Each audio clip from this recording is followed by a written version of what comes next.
All right. Hello and welcome everybody to SAM.gov Bids Live episode number 64. We are doing it here today, this morning, where we walk through small business solicitations together on SAM.gov and answer your questions along the way.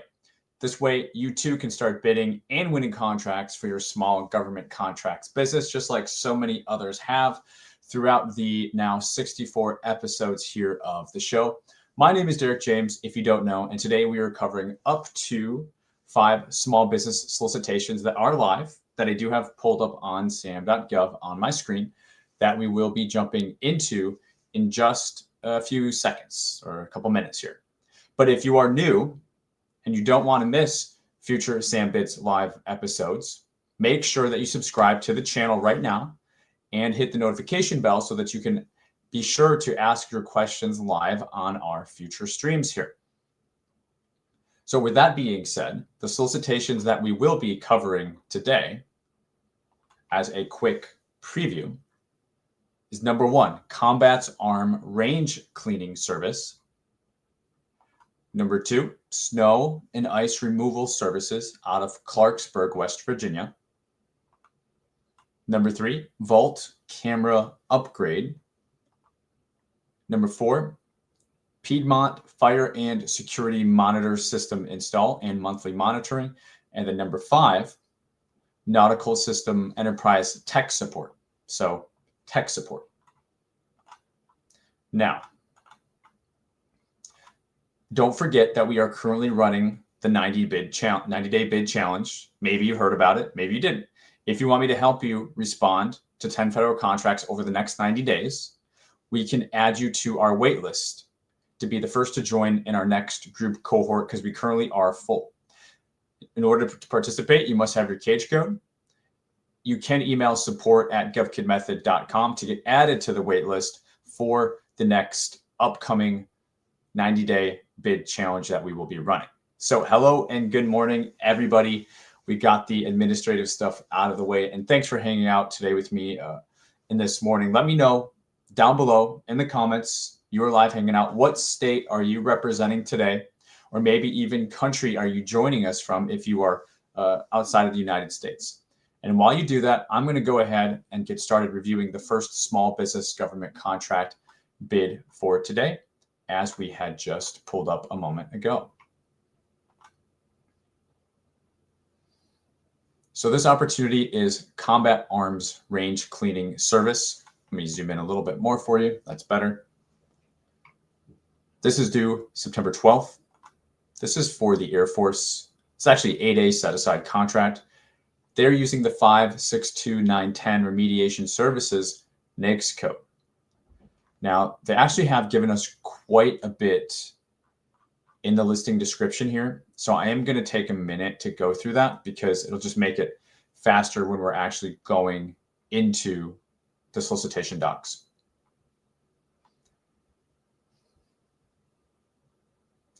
So we do have a CLIN structure, CLIN 001, CATM quarterly cleaning, quantity 1 job, place performance. While the main office is located at 7800 Central Avenue, Cheyenne, Wyoming, will be the meeting focal point for the site visit. Performance will occur at the CATM range located at the FE Warren Air Force Base. The period of performance will be 60 calendar days from the notice of award until completion. And the site visit has been scheduled for Tuesday, September 9th. Okay, so they're giving us a lot of really good information right out of the gate. The latest no questions are due September 10th. I think that's what it says. Questions shall be received no later than September 10th, but then it says, oh, quotes, yeah. Quotes are due on the 12th, of course, as we covered. Good morning, guys. Good morning, LaDawn. Good morning, Christopher. Good to see you guys. Michigan is in the house. Let's go. My stomping grounds, and hopefully very soon to be my my home once again, as we are trying to move back to Michigan. And I just cannot wait. And if you guys are just joining us, good morning. What state are you representing? What state are you hanging out with us from? Make sure that your state is represented down below in the live comments here. And also, if you are outside the country, What country are you representing? We have folks from Ireland. We have folks from Germany. In terms of states, we have people all over. We have Texas, California, Florida, usually hanging out with us. Indiana, DC, of course, lots of DCers. Virginia, there we go. Delaware. Instruction offers. Fairly copy and pasted, so I'm not going to go through that. We'll have to rely on the solicitation. But for the evaluation factors for this one, we're looking at technical capability and price. It says the lowest price quota will be evaluated for technical acceptability first.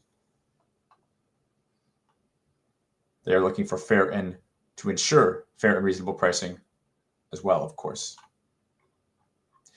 So in contracting, we have First Lieutenant Kamari Williams and Sarah Cook. And our attachments, we have wage determination. We have clauses, we have a statement of work, supplemental clauses, and then a contractor response form. So guys, in this, there may not even be a literal solicitation document, meaning SF 1449 form, meaning the whole shebang. It may just be and only be what they have posted here in the listing description. And I don't look at these ahead of time. So I honestly don't know. I haven't even opened a single attachment. We do these together. We reveal these together. But if that's the case, we're really just relying on what they're giving us here. And it's literally like Clin 1, quarterly cleaning, because this is combat arms range cleaning service. So it's interesting to me. We'll take a first glance at the statement of work here. Morning, Matthew, representing Virginia Beach, Virginia. Love it. Augustine, watching from Florida. I qualify for 8A, and it seems like I will definitely need to register for it to give me that boost. It really depends. You definitely don't need 8A to be able to start winning contracts by any means.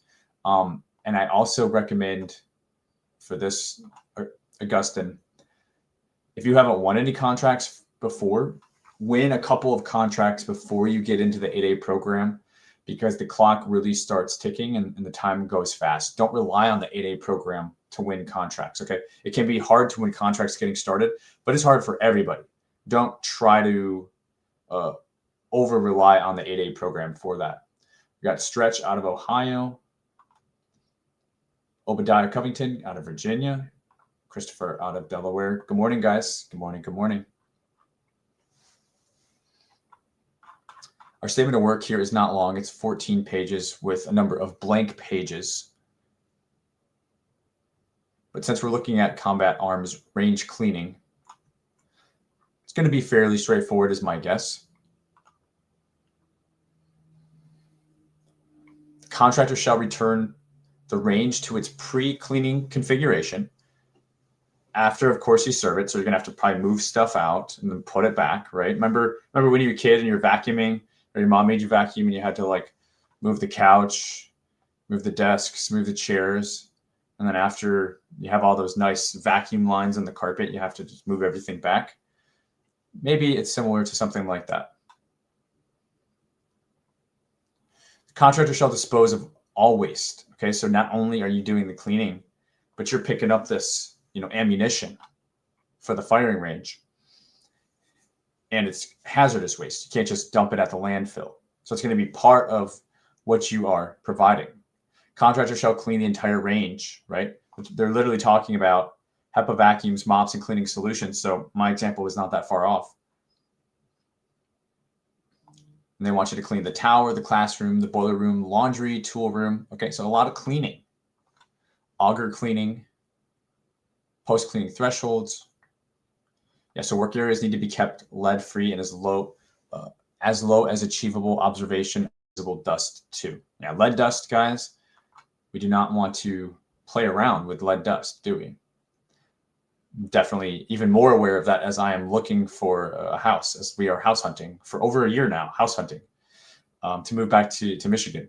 And so many nice houses, lots of nice property, and a lot of these houses are built in the 60s and 70s though, and lead paint, lead dust is always a concern of mine. And sometimes we pass on those houses for that reason. But, I know they say, all you have to do is paint over it, or there's probably been many layers of painted over that since then. And that's kind of sealed and contained that in there. But I am a little bit of a hypochondriac. I'm a little bit paranoid. And they say, unless you do any sort of major construction to restir that dust up again, you're going to be 100% fine. But it still concerns me a little bit. I'm sure some of you all watching could maybe relate, or maybe you think I'm crazy. It's all good.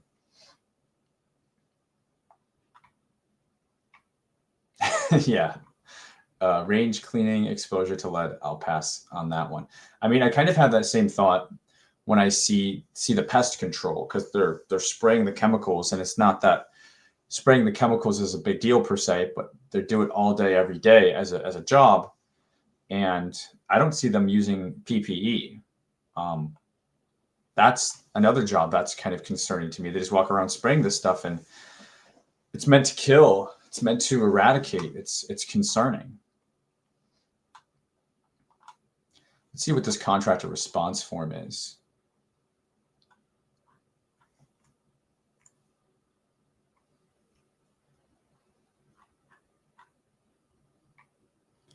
In the preceding fiscal year, did your company receive 80% or more of its annual gross revenues from federal contracts? What is this for? It just says contractor response form.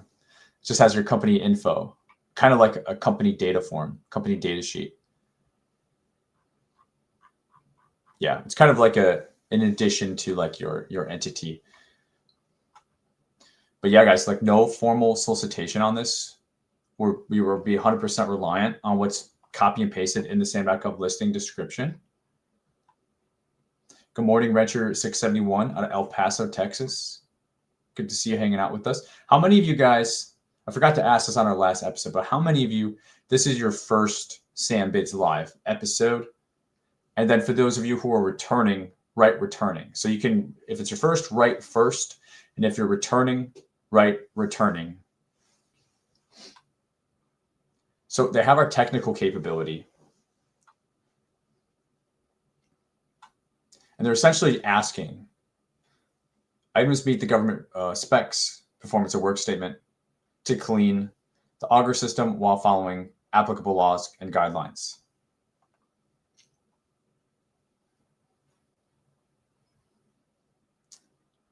All right, we got a lot of firsts with us and a lot of returning guys. Let's go. Augustine first.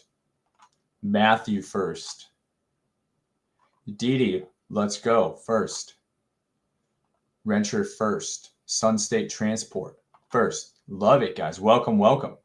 If you're not subscribed to the channel, we do these. We try to do these lately on Fridays. So if you want to be notified, definitely consider subscribing to the channel. And for our OGs in the house, I know Christopher is an OG. LaDawn's an OG.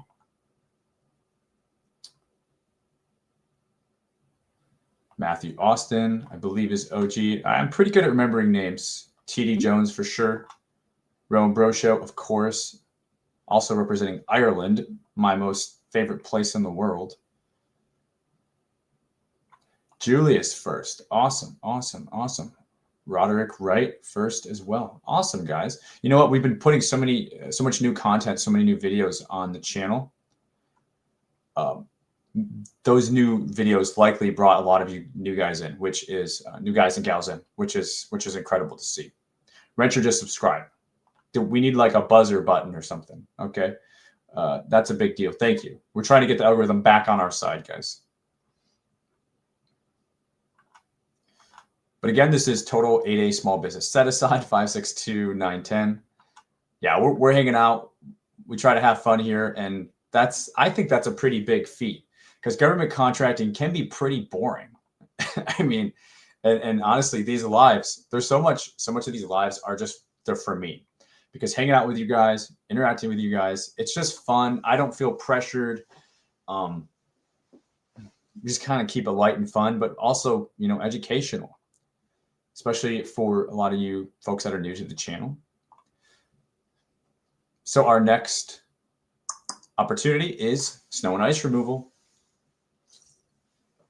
Clarksburg, West Virginia. Anybody ever been to Clarksburg? I, for one, have not. This is for the Army Small Business Set Aside, 561790, NAICS code. We've got Jonathan Krakauer. Love that name. It reminds me of like Release the Kraken type vibes. In contracting. So Jonathan automatically gets a point for just for having a badass last name. And then this points us to Pi. Okay. And here, just a few docs, not too bad. Solicitation, statement of work, a map, and a wage determination. Pretty standard.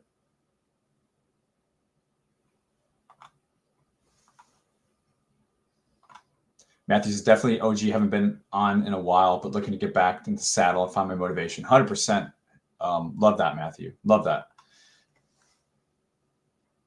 TD Jones, Derek, they are for us. Anyone who wants to do GovCon, I always recommend you. Hey, I appreciate it. That is amazing. Thank you, TD Jones, for the recommendations and the referrals. SF 1449 form for contracting. You will fill that out as part of your proposal response.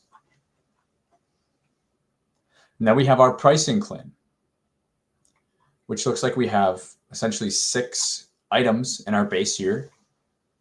Again, remember this is snow and ice removal.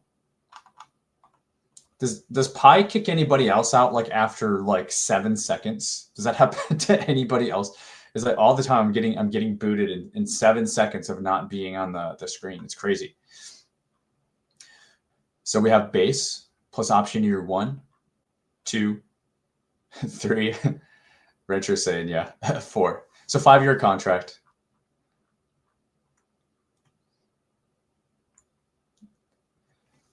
And so the way they're breaking this up, again, for snow and ice removal, and this is very common.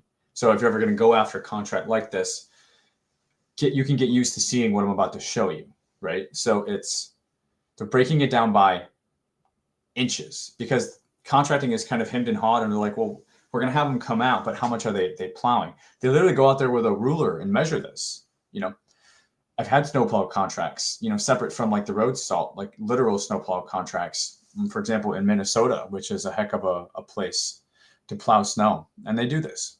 So it's 3 to 6 inches, 6 to 10, 10 to 14, 14 plus, because you're gonna charge more. It's more work. It's more effort.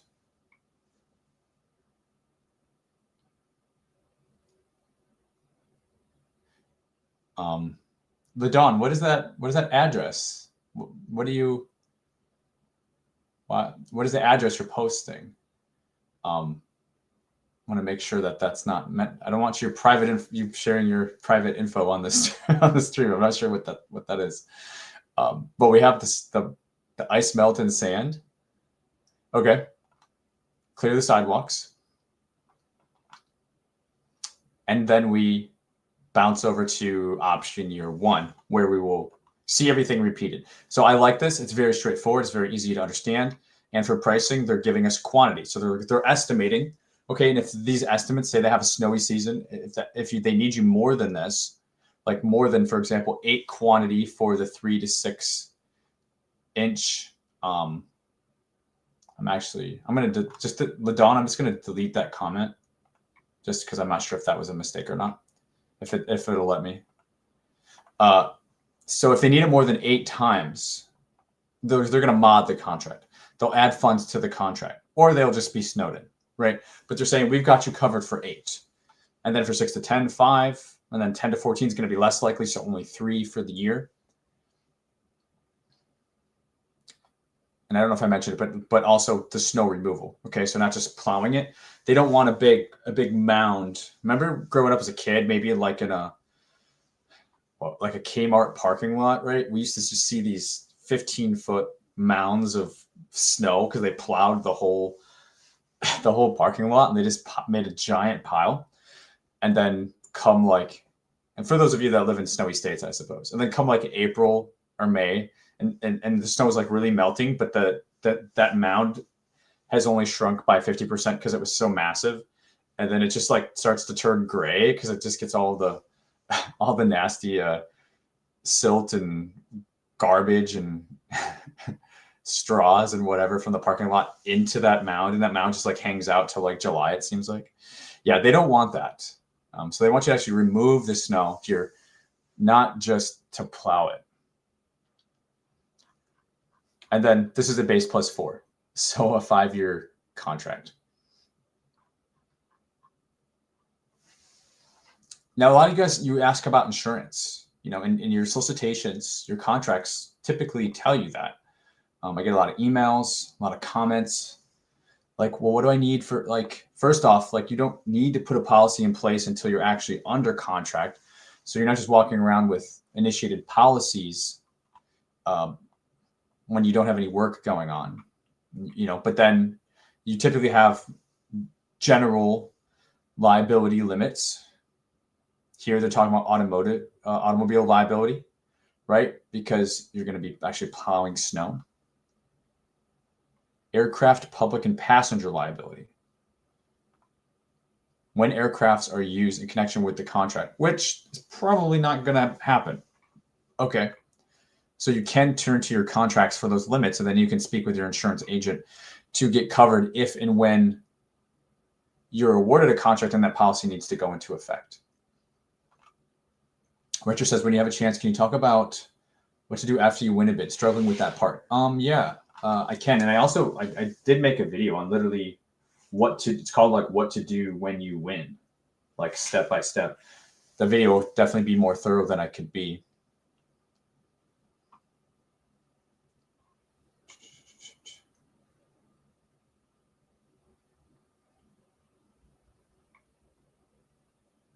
Okay. Oh, check out that property. I can see you guys there. We will all come out to visit you. Okay. It's like for sale or something, you're saying? Because we're house hunting? The thing is, I'm looking for property. But I will check it out. My dad grew up in Grosse Pointe Shores, actually, so I'm fairly familiar with that area. It's been a minute, but yeah, I appreciate that. Glad it's not like a private address or anything like that. Yeah, Chris, why does Pi kick me out after a few minutes? It happens to all of us. It's just it's a security thing. Yeah, got it. Yeah, that's cool. I literally will check it out afterwards, or maybe I'll just pull it up on the stream. If it's on realtor.com, maybe I'll just pull it up on the stream. But then if I got it, that would be a problem, right? Because then everybody will know where I live. When you start to find subs, you find subs, it's going to really be part of your proposal writing process, right? So you want to make sure, once you do your bid, no bid on the contract, and you decide to definitely move forward with it, we can take a second. Once you move forward with bidding the contract, meaning making a literal decision, and if you're going to be making teaming partners, we talked about this actually last night with some of our participants in the 90-day bid challenge, because they just started this week. This week is the first week of the 90-day bid challenge, where I help everybody respond to 10 contracts over the next 90 days. And this was one of the questions that came up for a couple people. And part of this is like choosing the right opportunities, meaning if you are using a teaming approach and there are not sufficient teaming partners in the locale and the location that you're bidding on, the place of performance is located in, it's gonna be challenging. And so what we had spoke about, if there's only like 4 or 5 companies total that provide that work, and you're looking to get like at least 2 or 3 quotes, right? More than half of those companies are going to have to play ball with you. And a lot of companies just won't even pick up the phone, or they're not currently quoting. So we need to have more options, more opportunities for companies. So it's kind of at the stage where we are deciding to move forward. And then once we decide to move forward, and we're good with understanding what the proposal is going to require, the pricing, all that stuff, we pretty much need to get on the phone ASAP. We need to start reaching out ASAP And then a lot of these activities become simultaneous because you don't have time to waste, right? So we're outlining and we're calling, and then we're working on our pricing, and then we're sending out the RFP to the teaming partner. So everything kind of happens all at once, which is also why it's important once you've made that decision and you've been very careful and scrutinous about choosing an opportunity that's not going to like blow up on you 5 days in or something because you didn't do enough like careful reading and research. That's kind of what that's going to look like. And I will come back to the question as well about what do we do when we win a contract. I'll come back to that in a little bit. So we also have our inspection and acceptance. So this is giving us the actual literal place of performance, the POP, out of Clarksburg.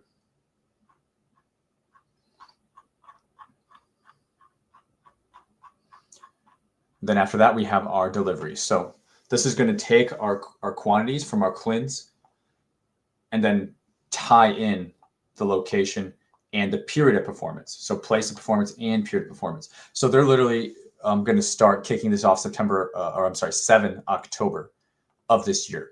Then it's going to go through next year and so on and so forth, all the way through. It'll be 5 years, but October 2030. Holy crap. I mean, we're getting close to singularity, guys. I mean, the 30s scare me. I know they say singularity isn't supposed to happen until 2040s, but I don't know. I was just listening to some predictions yesterday about by 2030, humanoids will be replacing plumbers and cleaning and working fast food and all that sort of stuff. And that's only 5 years away. Kind of scary how fast time is going.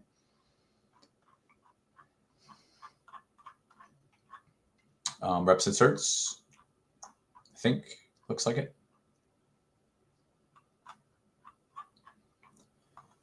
I'm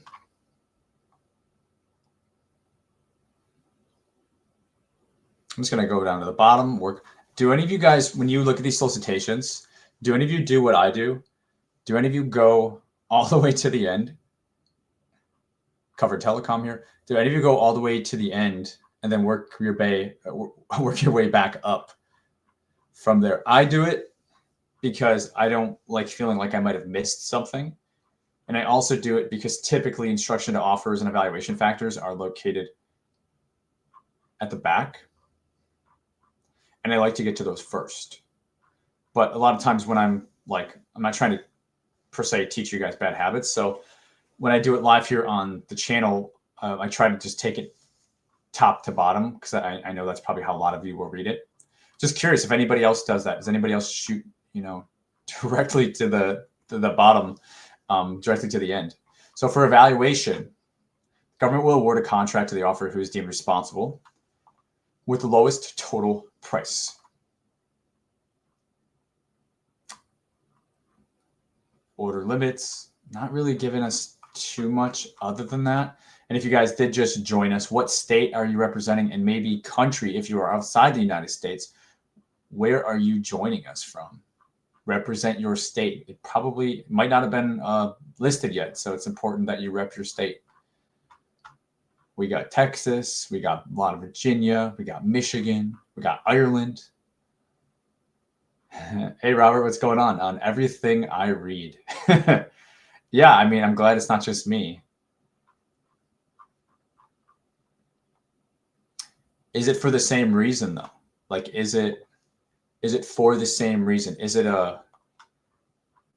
like wanting to get to certain information first? Is it like not wanting to miss something? Or do you have a different reason, perhaps? So nothing really heavy here at all in the instruction to offerors and evaluation factors as Pi kicks us out. But let's see. They have a snow removal statement of work, a map.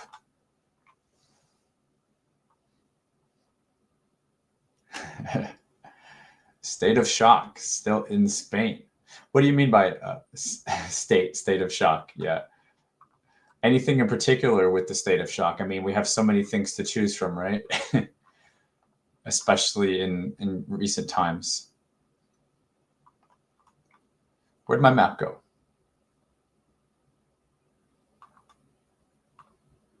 There we go. All right. We're cooking.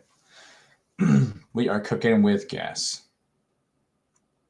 So snow removal map, plowed 72,000, shoveled 234. That's going to likely be like the sidewalks. So, I mean, somewhat helpful. Not, I mean, it's a pretty good picture for quoting purposes. For example, 234 square feet here outside the building.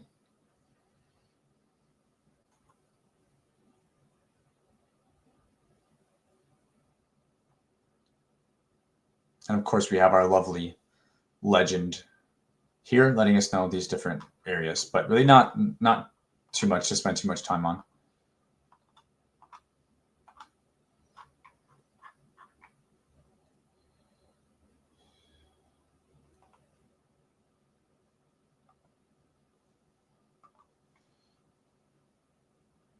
Business as usual. I missed my 10:30. I need to reschedule it. Yes. Just email us support@GovCon method, and we can get you rescheduled. LaDon, CMMC. So yeah, I mean, probably if you're doing level 1, it's self-certification, right? But yeah, I mean, the reason why it's a pain is because it's brand new and they haven't got all the kinks worked out.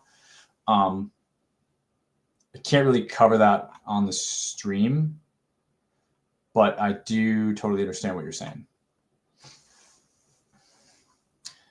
And are you guys seeing any jargon with literal CMMC stuff? Because a lot of the contracts that I look at, they're not requiring the CMMC still.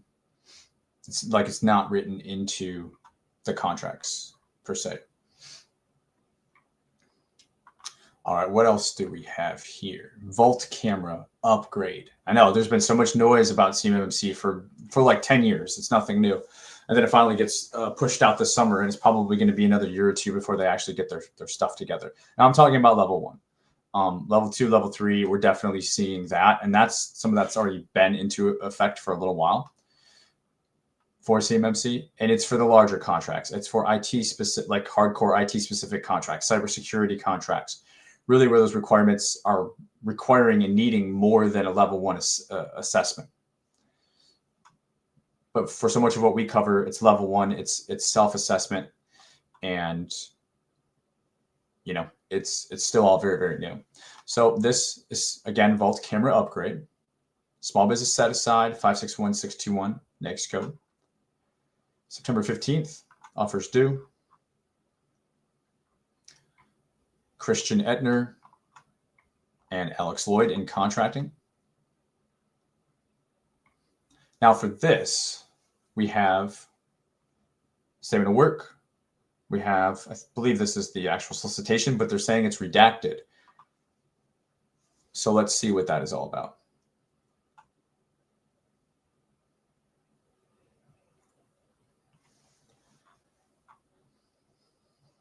What is redacted about this? So they just have one CLIN, one line item, camera upgrade, just one job. They're saying just do it. Just upgrade it. Just do it. We'll pay you to upgrade it. Just get it done. Minnow Air Force Base.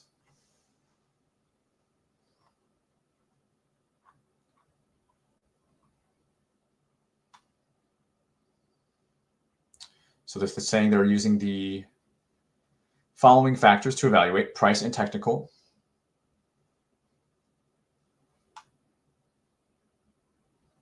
Price will be evaluated on a comparative basis. 2 copies of the quote are required, 1 original quote and redacted and sanitized copy of the quote. So that's what they're meaning by redacted here. Removing all company or personally identifiable information. Failure to submit redacted copy may result in disqualification. So that is a tripwire. All right, so for this one, they need the 2 copies, okay? 1 original quote and then 1 sanitized of all of your company information, including your company name, logos, individual names. None of that can be on the secondary redacted proposal that you submit And that's because they don't want to have any sort of bias when source selection or the board is just going through and evaluating your proposals and comparing it to other companies. They just don't want any influence. So after the winning bidder is chosen, then they're going to go to the original quote and say, okay, this is who it was. Here's their company information. So they're also looking for technical capability. An offeror's quote will be considered technically acceptable if it meets the specs in the statement of work. Typical. Now, here's the thing, guys. This is something that really bothers me. It kind of pisses me off when contracting does this. This is all they'll give you for the requirement. Oh, if it meets the specs in the statement of work. But then they'll be like, hey, don't just parrot back to us the statement of work. And it's like, well, why don't you give us more than one sentence to write an entire technical capability proposal section too? I mean, it's ridiculous. Like, help us help you. And that's what I would say to contracting. I mean, break this out into its own factors, break this out into sub-factors. Like, what do you want? Don't just reference the statement of work. And then when small businesses go through the statement of work and say, we will do this, you want to cry about it. Like, give me a break. So that's something that definitely gets under my skin. Like, they are responsible. You know, anyone in contracting watching this, you are responsible to have us help you. Like, if you are not getting quality responses to your offers, it's likely because the directions you're giving are poor. And we see it so much, especially when you guys just copy and paste from old contracts, which is fine, but then you leave stuff in there that doesn't belong in there. And yeah, you're trying to be efficient with your job and whatnot. But hey, I mean, we can only help you so much. You got to help us out too.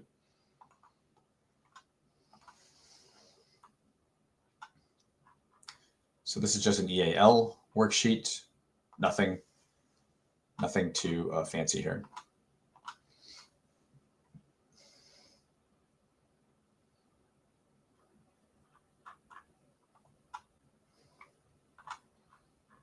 And if you are just joining us, what state are you representing today? Where are you hanging out with us from this morning? Also, what are you guys doing? You at the gym? Are you working? Are you playing hooky from work? Do you got your headphones on? Maybe you're driving. Maybe you're shopping. I don't know. What do you guys do when you tune in for the show? House hunting, perhaps. What time is it in Spain? Is it like, I mean, I don't know. I don't even want to guess.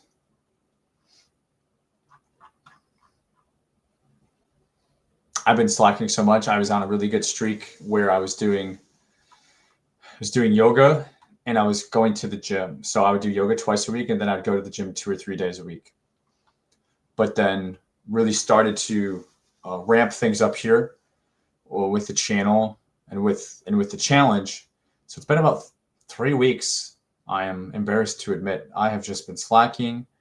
I feel like a slob.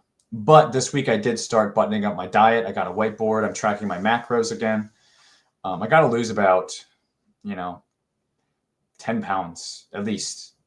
I would say 15 pounds to get back to fighting weight. And I really want to. But the summers here, like in the Gulf Shores area, they're so freaking hot. They're so brutal, and you just don't move. You just hibernate all summer. So it makes it easy to eat ice cream and not go for my walks. I'm a big walker. I like to do 2 or 3 walks a day, and I haven't been walking for like 3 months. It's just been brutal. And then I've been slacking on my yoga and going to the gym. So it's September, right? Got to get back into it. Small business set aside for this. We're just seeing a lot of this NAICS code being used, aren't we?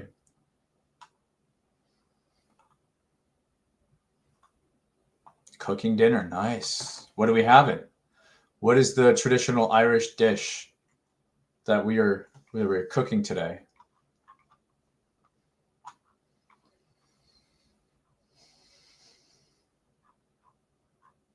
Yeah, I want to go back so bad. I want to go to Ireland so bad because me and Lala, we only went for 4 days. We went for a retreat.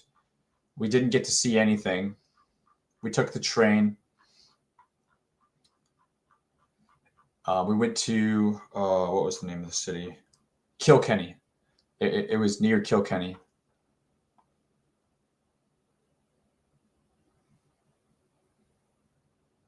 but we didn't get to see. I want to go to the place where it looks like it's the forget what it's called. It looks like the edge of the earth, right? It's just a big cliff. The cliffs of, somebody help me out.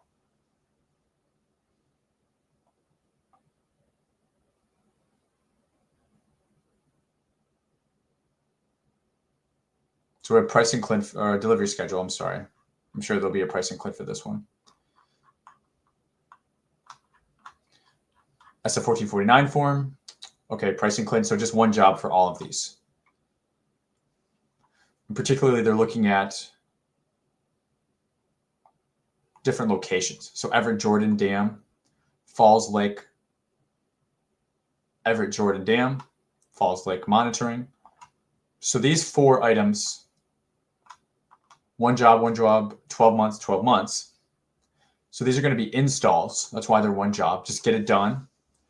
And then after that, you're going to also monitor these locations. And that's going to repeat for a base plus 4 option periods. So pretty straightforward. I actually like this contract.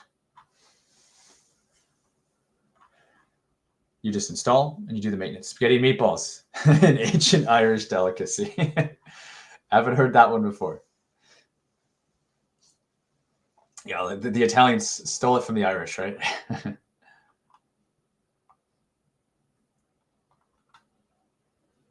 Oh, 6 hours. Okay, so not too bad. Only around like 4 o'clock then. 4 or 5 o'clock. Oh, Eastern plus 6. Yeah. So 5 o'clock. Gotcha. Yes, the cliffs of Moher. That's what I'm talking about. I have to go see those. I think those were the cliffs used in the movie Thor when Odin, I think it's at the beginning of Thor #2, where that's when Thor's sister comes back and she's all like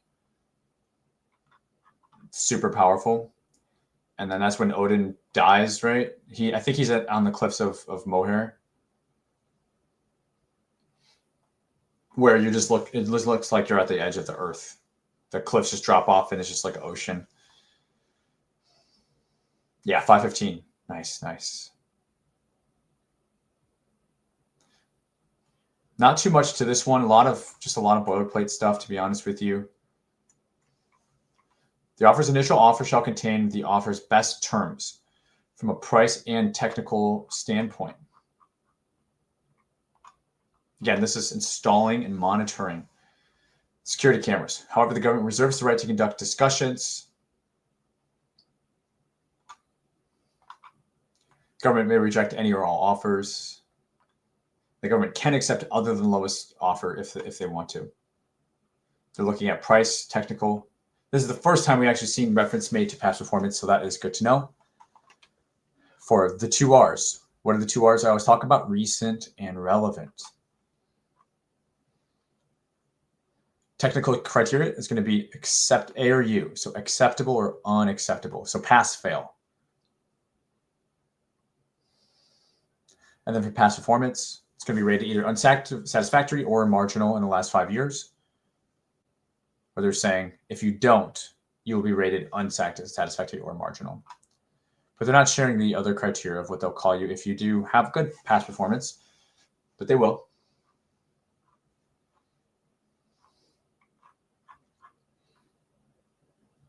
Site visit is on September 11th. They're first going to meet at the first location, Jordan Dam. Then after, you'll meet at Falls Lake. Again, this is North Carolina, Moncure and Wake Forest, North Carolina. So they're going to drive from one site to the next. And this isn't for like another almost just under a week. But if you plan to attend the site visit for this, RSVP by the 9th. Yeah, good stuff.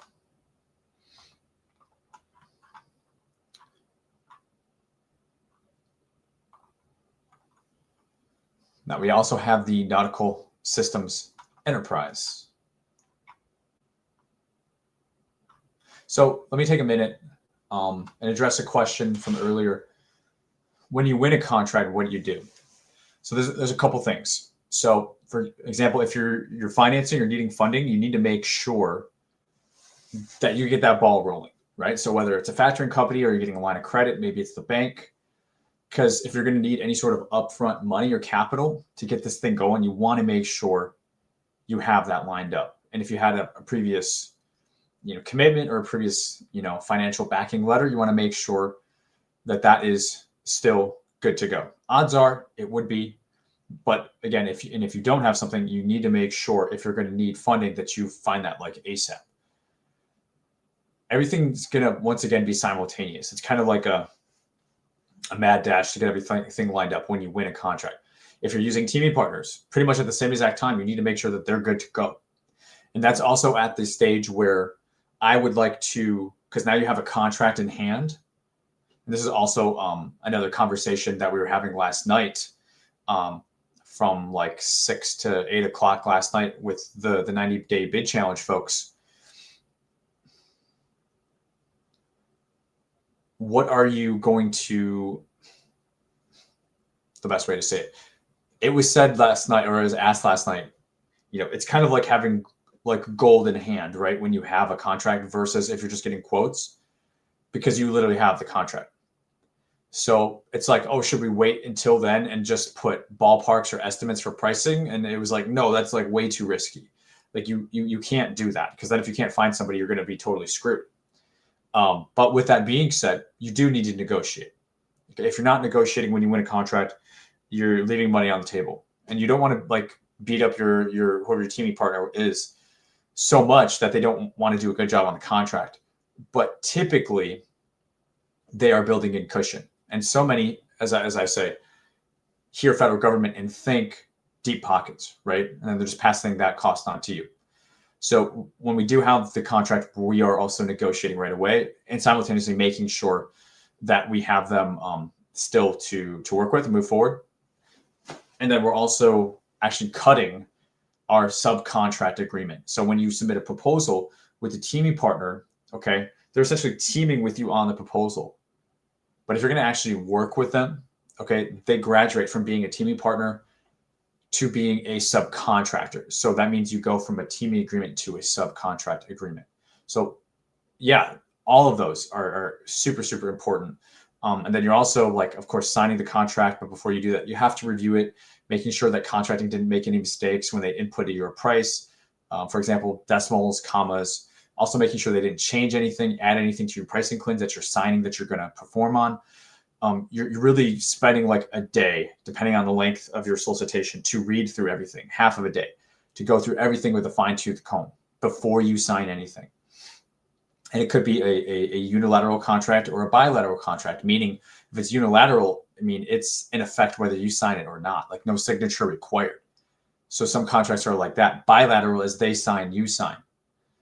So then you'll have that opportunity for reviewing, but you don't even always know what it is. So that just means even before and when you're submitting, you need to make sure you are really careful and paying attention to what you're submitting to the government. And then if they do send you a unilateral and they made a mistake, then they're going to have to mod it. So you're still reviewing it when they give it to you, because you're not moving forward. And if contracting made a mistake, you have to have them fix that, okay? Because that could be money for you. Living legend Webby, Tampa is here. Let's go, Tampa. Good to see you.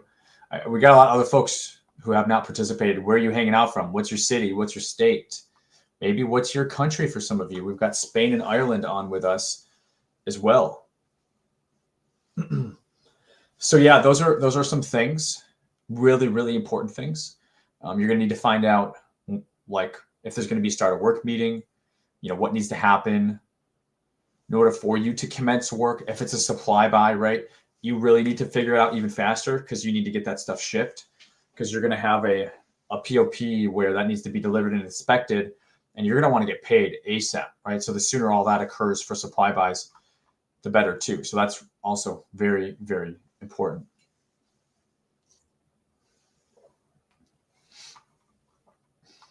So this is tech support for the DOT. Small business set aside, 541-519, computer services. Oh, you went there? Matthew, you went to the Cliffs of Moher. Man, I'm so jealous. Yeah, I definitely want to go there with my family too. Oh, you can't see my screen. There we go. So you couldn't see me saying tech support. Actually, this is actually like due today, right? So this will just be an example. They want to obtain specialized assistance and professional consulting. So consulting from experts with knowledge in data structure, logic, queries within the American Bureau Shipping Nautical Systems Enterprise. Good luck with that, right? How many people have that? With the expertise in the commercial maritime business ops and maritime maintenance management and preventative maintenance plans. Okay. So it's already government specific work. So they're going to be looking for somebody who's worked on a contract like this, or at least in this area in the past. We have some amendments. We have some Q&As. Let's see what our solicitation looks like on this one. Just north of Baltimore out of PA. Awesome.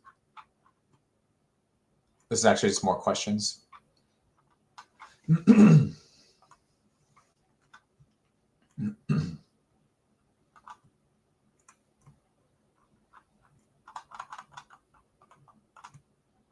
For some reason, this one is not letting me.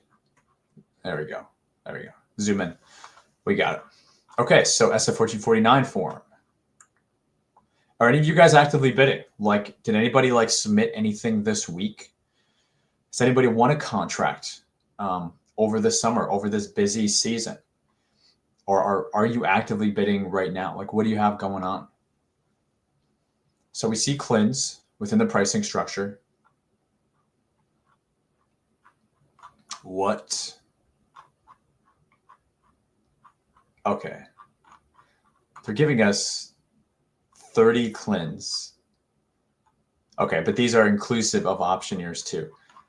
The way they've written them is just not typical because they did everything with a 000 in front of it. So labor to support, travel, cost reimbursement, labor to support, labor to support, labor to support. So I've got to see for this. I've got to see a pricing sheet or a table or something.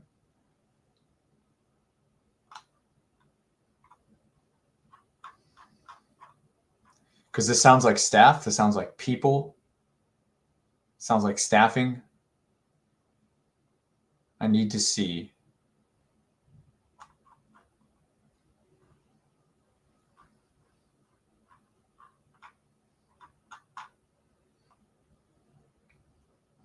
Okay, we have instruction offers, so we can check that out.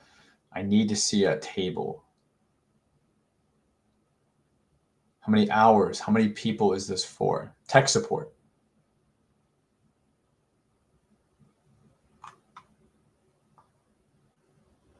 Business as usual says I'm putting together my CAPE statement. Plan to begin bidding by the end of the month. Solid. Let's make that happen. And just so you know, you don't need a CAPE statement to bid. So if you just want to skip that step and start bidding, it's going to save you some time. CAPE statements are for marketing 95% of the time. Only 5% of the time will they ask you for a tailored capability statement as part of a full-blown solicitation. That's typically a source of sought notice. The Dawn negative, no contract opportunities found. What do you mean found? Meaning like you haven't found something that you want to bid on?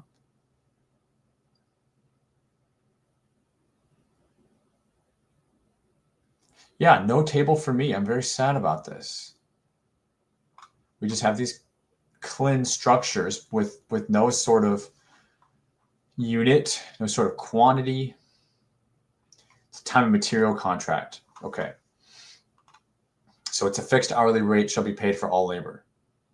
Then you're going to have to show them what that actually costs, and then they'll pay you based on that. So what is it that you're looking for, LaDon? What type of contracts are you looking for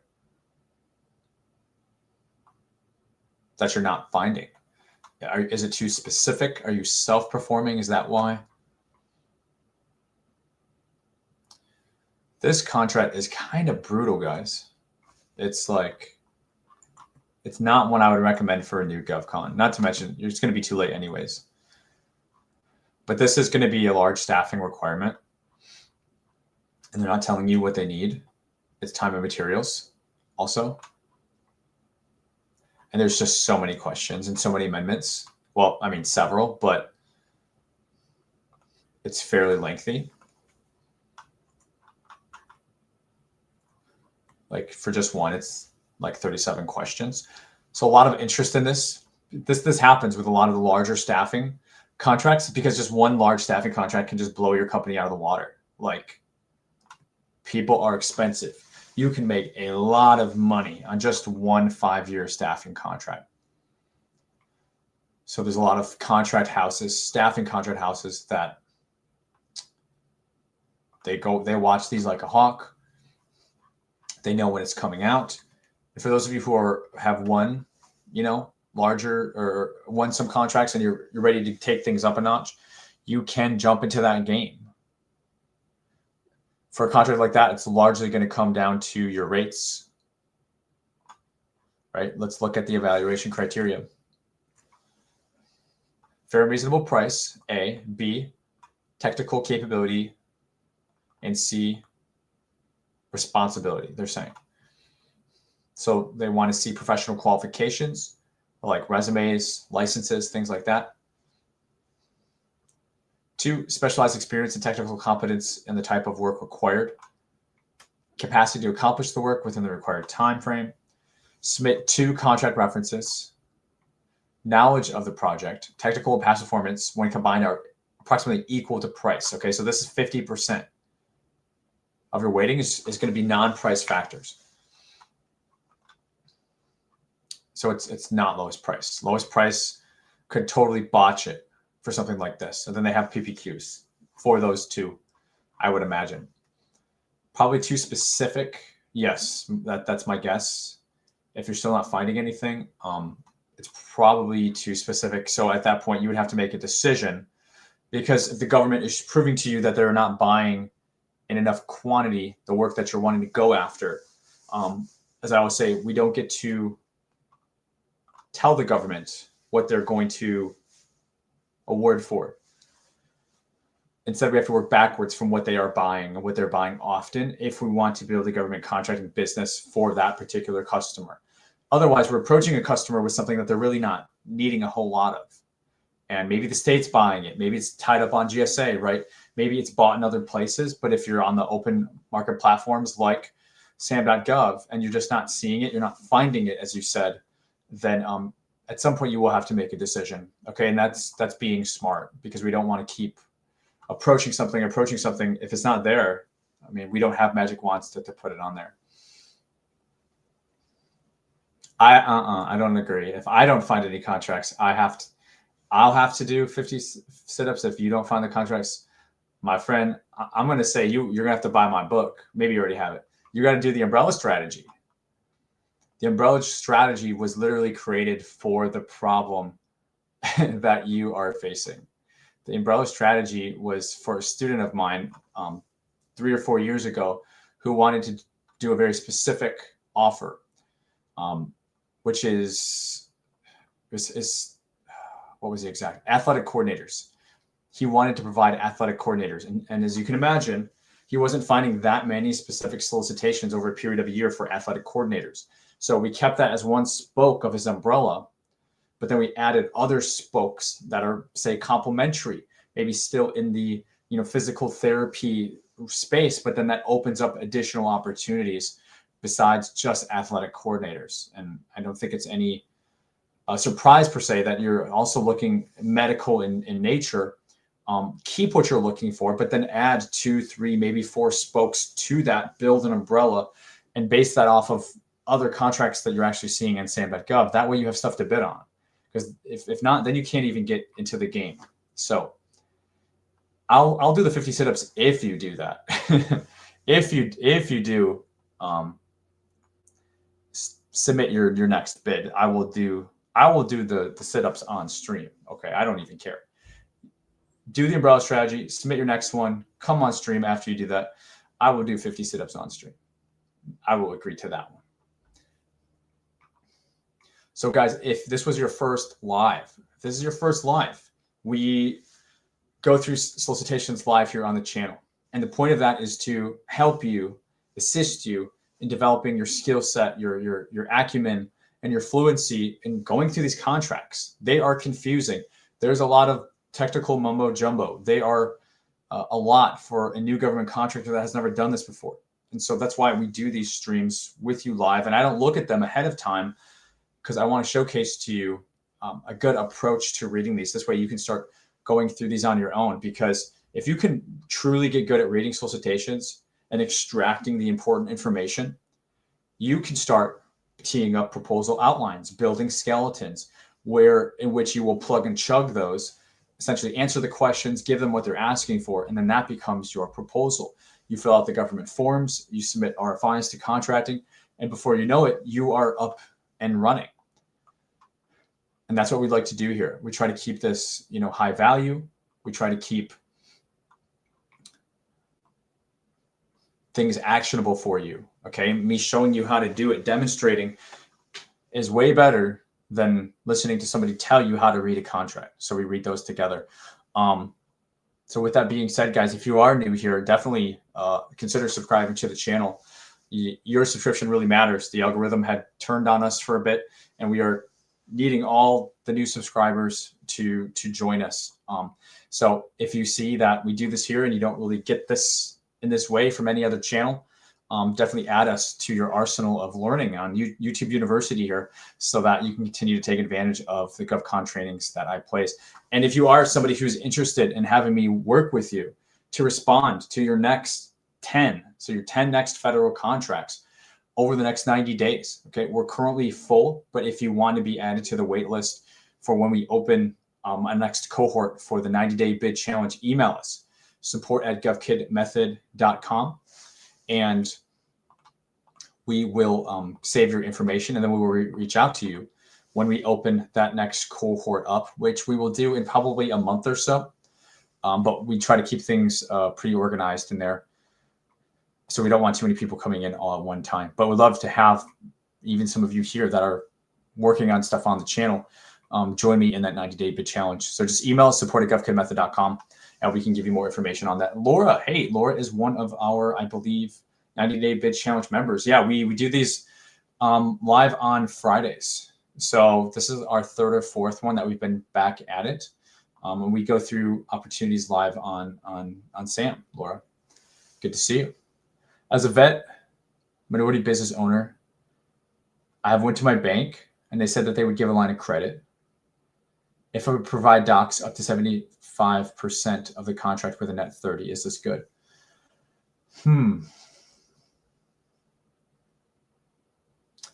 What do you mean if you provide docs? I don't know what you mean by docs. Are you saying that they'll cover 75% of it if you cover the rest and you provide documentation to back that award? If so, I would say that's not too different than what I've seen. So yeah, that would probably be pretty good. We have companies that can do up to like 90%. So 75% is a little bit lower than that. Hey, Halil, how's it going?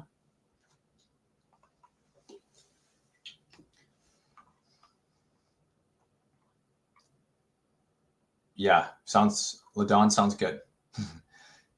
It's a deal.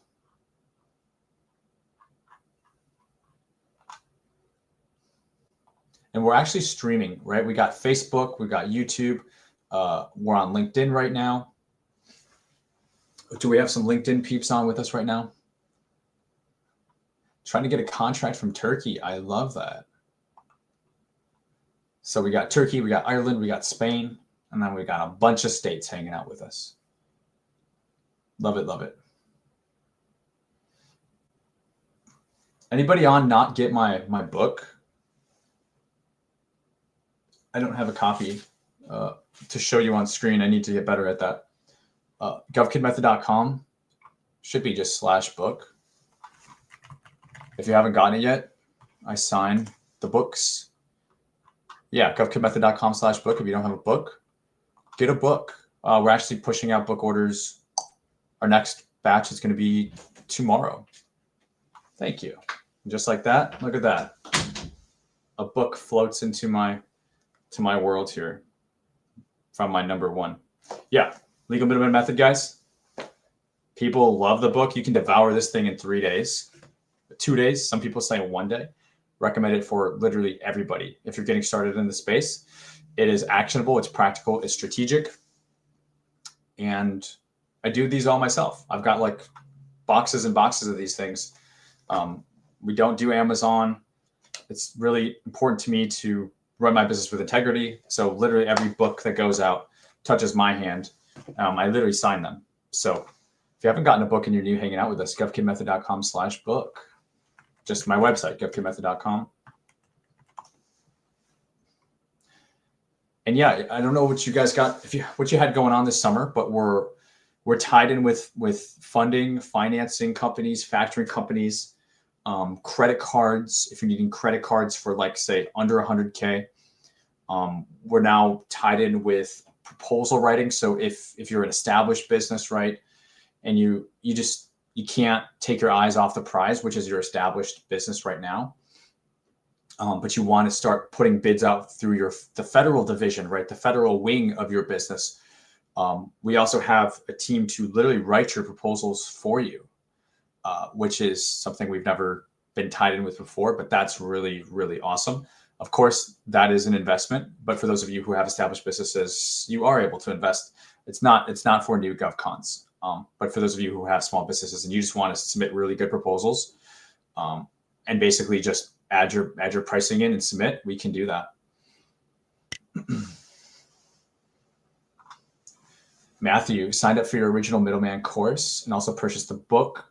However, I fell off the bidding train due to life circumstances. Sorry to hear that. Haven't won yet, but maybe soon. I'm glad to hear that you're back on the train, and hopefully everything is good now, quote unquote good, right? Depends on what it is. Life can be hard at times, I know.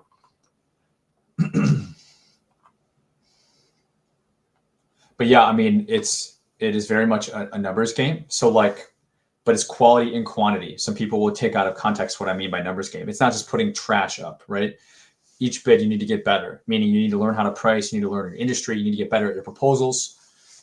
All those things need to be happening and improving, happening and improving. So it's quality and quantity. And until you get around to the 10 bid submitted range, don't really expect to win anything because it takes that much improvement typically. Sure, you could win your first, second, or third proposal that you respond to, and all blessings to you if that happens, but it's usually 0 to 5. They're going to suck. Just expect it. Like, tell yourself it's not going to be good. 5 to 10, you're going to get tired of submitting crappy offers, so you're going to improve, you're going to learn. And then 10 to 20, in the money. That's when win ratios get on your side, like 1 out of 10, 1 out of 20, you start to get in realistic ranges, and you've improved after submitting at least 10 bids. So now you're just submitting higher quality offers with more dialed in pricing. It's a good baseline. What do you do if you find an opportunity that's fairly easy to do, but it's not in your NAICS code? You add that NAICS code. Yeah, no, you add the NAICS, like it's the first thing you said. You add the NAICS code to your profile. If if the contracting goes to award and they check you out on SAM.gov and that's not in there, it could hold up the award. That's happened to me a number of times. So I tell everybody so that you can learn from my mistakes.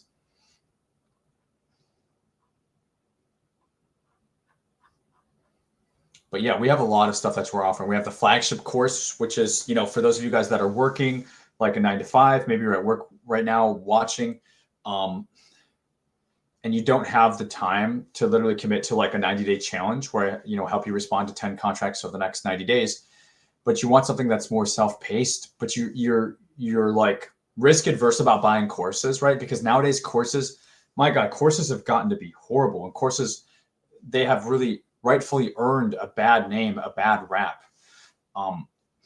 My flagship training is a course. It is self-study, but I've put so much into it. Like I'll just say this, guys. I've secretly gone through other programs, and our program is very good. Okay. And I'll try to stay humble about that. But I'm also very proud of what's in our flagship training. And some of you, any of you on right now, have you gone through the flagship training? I know we have some peeps. Like, what did you think of it? For those of you who are like on the fence, maybe you're new to me. We cover regulations. We cover teaming. We cover literally writing the proposals, right? We cover what to say when you're calling subs. We cover systems, prospecting system, qualifying system, proposal writing system, your bidding system, and then your winning system. We have a lot of bonuses in there from our past live programs. You also get those. I mean, and if you get the book, you get 20% off of it. You know, we give you a 20% discount for the flagship training. So like for those of you, for sure, I understand if you're working the 9 to 5, you can't commit to like a 90-day challenge sort of thing, but you still don't want to just keep figuring this out on your own. Highly recommend the flagship course. Like your return on your investment, the bang for your buck is just so high with that course. Like it's always going to be the number one thing. And that's at govconmethod.com.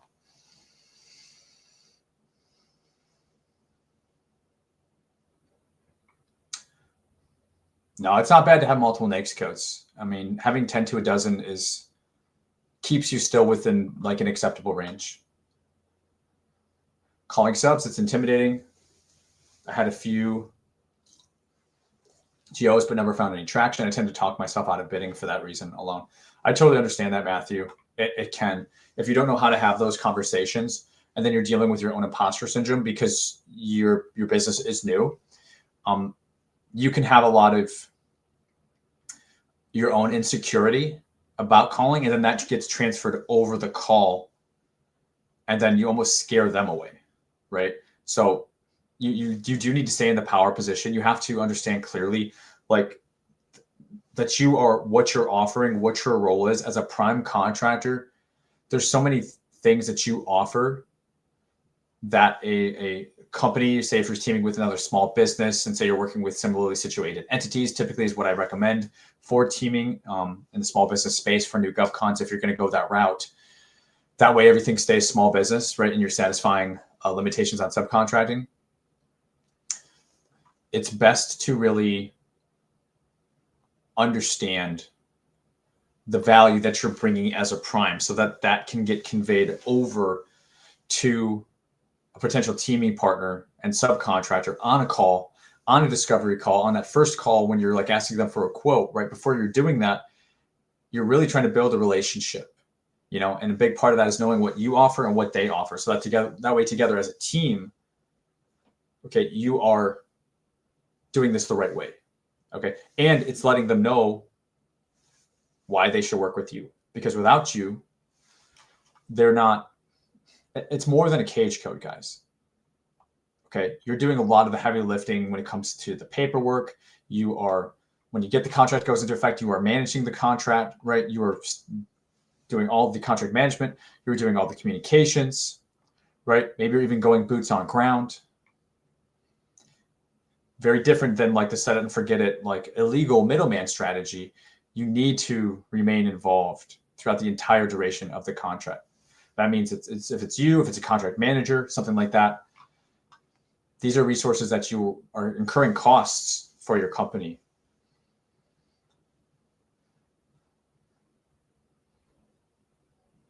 Appreciate that, Robert. Flagship course is tops. Appreciate that, man.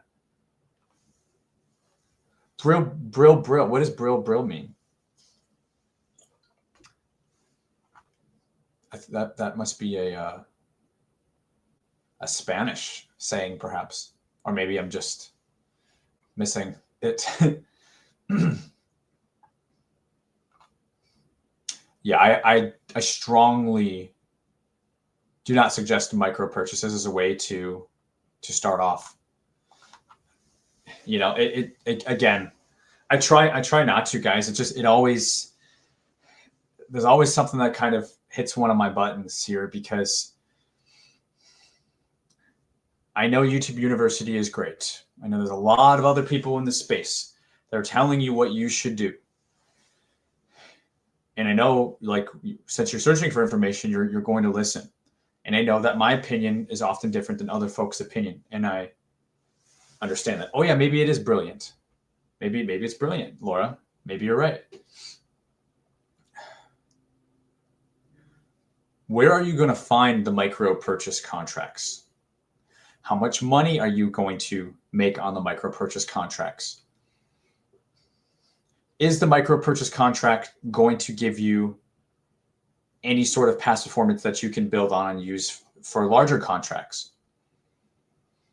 The answer to those questions are typically unfavorable answers, meaning you can't find them on SAM.gov because they're not there. They're going to be more relationship based, which you guys don't have relationships. You're not going to make any money. You're going to make a couple $100 on a micro purchase contract. And that contract's so small because of the dollar value, the scope, the magnitude. When you start going after larger contracts, you can't use that as past performance anyways. It's too small. It won't be rated. It doesn't count. So I kind of say, well, what's the point? Why not do work where if you win, it's going to be worth it. Like where you will actually make 10 grand, 20 grand, 30 grand, 50 grand. You know what I mean? It's going to be worth it. The experience you gain from it is going to be something that you can carry over to future contracts. And contracts like this, you can find on SAM.gov all day, every day for free. Like you don't have to be part of any sort of paid membership or on a GSA schedule or anything like that. So I just don't understand. I mean, I understand. I do understand. Why are people telling you to go after micro purchases? Because it's something easy for them to tell you to do. And unfortunately, I believe it's because they have something to sell you. And I don't think there's anything wrong with selling. I have something to sell you. Of course, I don't think there's anything wrong with anybody offering something to you that can help you. Where I have an issue is I don't believe micro purchases are going to help you one bit. I think they're going to distract you. You're going to make no money, almost no money. But for them, it's like, wow, it's sexy. It's exciting, right? Learning how to bid, write proposals, price contracts, build systems is the most unsexy thing that you can do, right? It just makes way more sense to get the diet pill that's just going to burn fat off your body, or get on one of those shaker machines and it's just going to melt the collagen off your fat thighs, right? Like, no, I mean, you count calories, you go to the gym, you eat a healthy diet.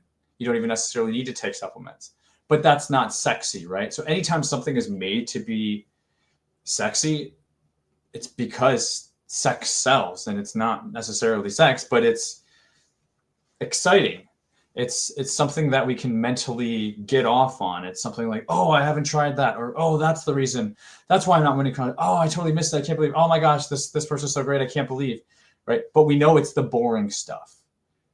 It's the fundamentals. It's the meat and potatoes. That's the only thing that ever works. And I have to talk about it, right? Because I try to operate my business with integrity. I try to tell you guys what you really need. I don't tell you what you want to hear, but so many other people want to tell you what you want to hear to make a quick buck off of you. And unfortunately, so many of you give them your money. And then you come to me and say, Derek, I wish I could take your thing, but I gave somebody $5 grand, $10,000, $3,000. And I really need to reel it back in here because I'm getting too excited. But it sucks for me to hear that. It sucks to hear that you made an investment that you got nothing out of. And I just don't want to. Why would I want anybody to go through something like that? And it's hard when I see that advice is being given in the space that I know is not going to do a damn thing for you. It's hard to sit idly by, but I don't try to stir up the pot. What I try to do is get on here, talk about the boring stuff, and hope some of you will see the truth when you acknowledge the truth when you see it, listen to the truth when you hear it, because we know the truth. Okay. And then we also know when somebody's probably telling us something that's a little bit more exciting.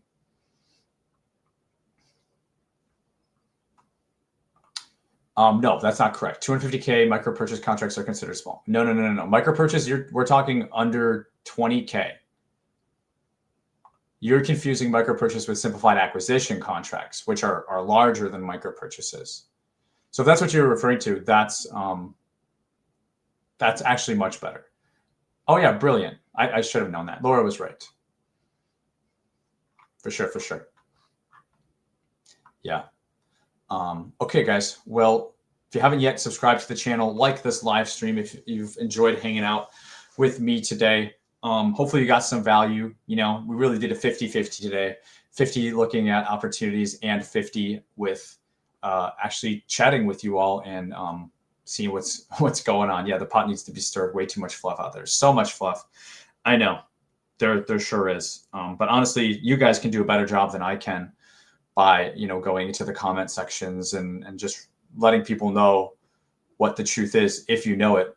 Because a lot of people come in new and they don't know it and they're vulnerable. So yeah, we've got our book, Legal Middleman Method, govconmethod.com/book. We've got 60, this is episode 64, free content every episode over an hour. If you want to get onto a government contracting podcast, we've got 64 episodes. You can start from the beginning. You will learn so much if you go through that. So if you're somebody who does like long drives or whatever, I mean, it's going to take you a while to get caught up with the whole podcast. But I've got a playlist set up here on the channel. Just go to the playlist and you can go back, start to episode 1, and it'll just feed you episode 2, 3, 4, 5. You will become so proficient. You will become so proficient at government contracting just by watching those free episodes. Literally, like more value than what others will make you pay for. I'm so sorry to say. So definitely like check that out. I mean, and until next time, guys, we will go ahead and edit and wrap it up here. Subscribe to the channel, like the video. And if you are watching on replay here, hashtag team replay in the comments, because a lot of you guys are not able to hang out with us live on the Friday mornings, which is when we do these live streams. We also send out email notifications in case you want to join that as well. And hopefully you got something on today's episode. Until next time, guys, have a great weekend and you got this.